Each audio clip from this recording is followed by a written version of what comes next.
Good evening and welcome to Beyond the Politics, a regular examination of the events happening right here in the Quinte region and the people who work so hard behind the scenes to make it all happen. I'm your host, Paul Martin. Joining me, as always, my co-host, columnist for the Belleville Intelligencer, Colin Mackay. Thanks, Paul.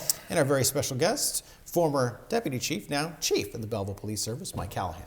Thanks very much, Paul. I'm happy to be here. And before we get to anything else, congratulations on being appointed as chief. I felt very safe and very well served while you were deputy chief, but I was happy to hear that they selected you for this role with the retirement of Ron Gignac. So what has it been like? It's been fantastic, and it's really been an honor to come back to my hometown and have the opportunity to serve our community originally as an inspector and as a deputy chief and subsequently now as the chief. It's truly an honor. I'm humbled. So talk about the service itself. Belleville Police Service has a long and illustrious history and has been around for a very long time, and possibly longer than people understand in terms of providing safety, security, and a sense of order here in the city of Belleville. We have. Ironically enough, we are one of the oldest police services in Canada. It started officially back in 1836. And when you look at that, there were very few police services around. And through that time, we have a very, very long-standing tradition of community service. And I applaud our men and women of our service and on our civilian side as well.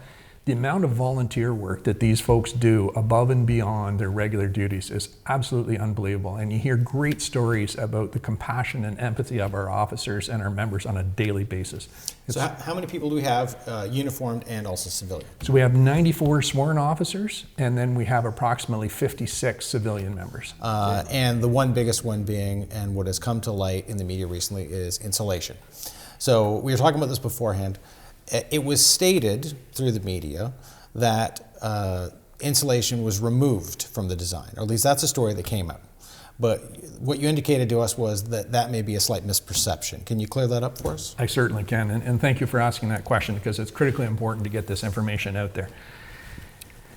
When the building was designed, the new portion of the building was designed with what they call kingspan insulation. So this is an insulation that has a steel backing, 4 inches of foam insulation, and a steel outer. And that was all put on the new portion of the building.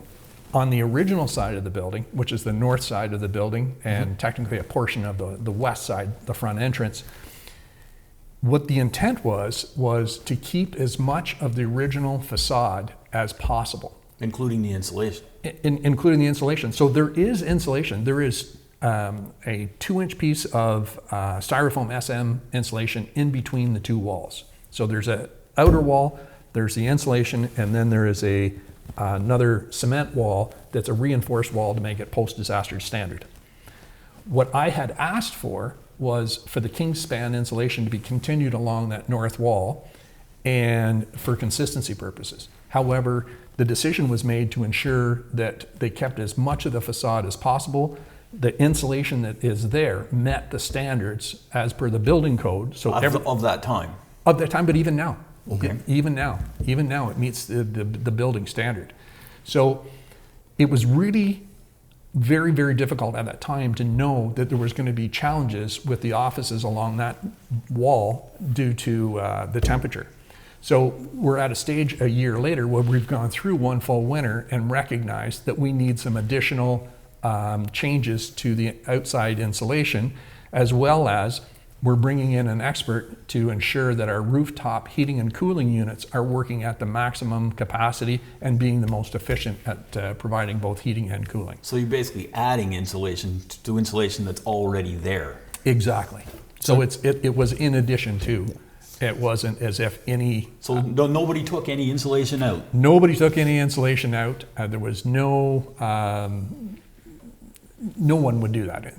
So the insulation is there, but it's just now we're recognizing that we need additional insulation. You have to remember too that the one side of that north wall was a water metering and testing system. So we don't know how long and how many people were working in that area for a prolonged period of time. So it may have not even been an issue for the original occupants of the building. Sure. So again, you're saying that it did meet code, because some people were saying the same thing. If insulation was removed and this was a problem, how would it pass code? But it does. It's just not adequate the way the building is now, and maybe conditions changed or not. The last piece of that puzzle is how much, if they would have continued with the insulation that you recommended originally to be added, how much would that have cost?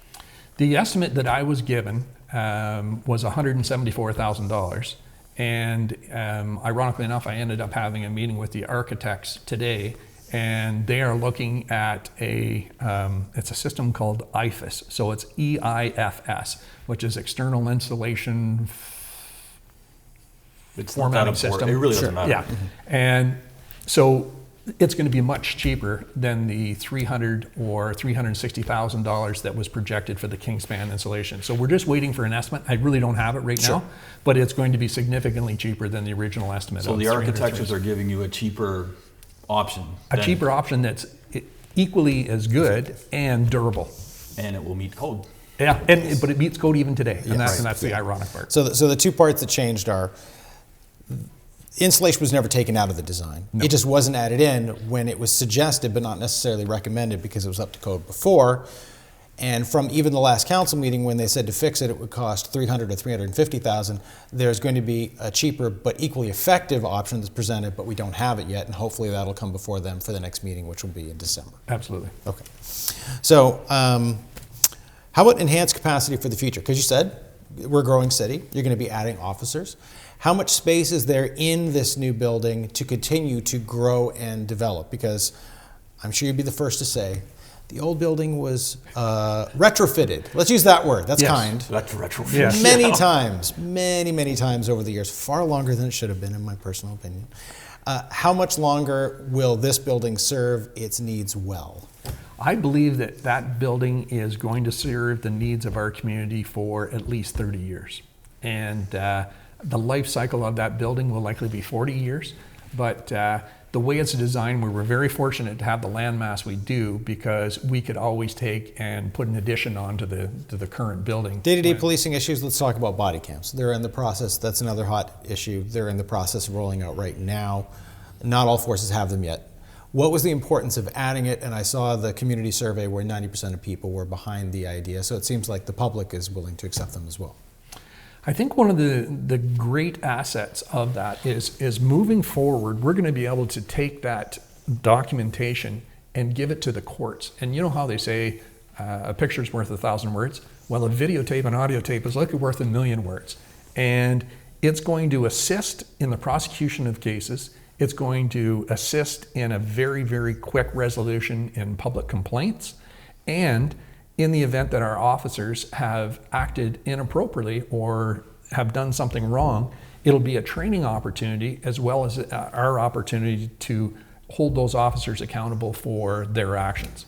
And I can tell you that I don't have the exact stat, but I think it's around 95 or 96% of the time, when we have public complaints, those officers are acquitted of those complaints as a result of the investigation doing the right thing.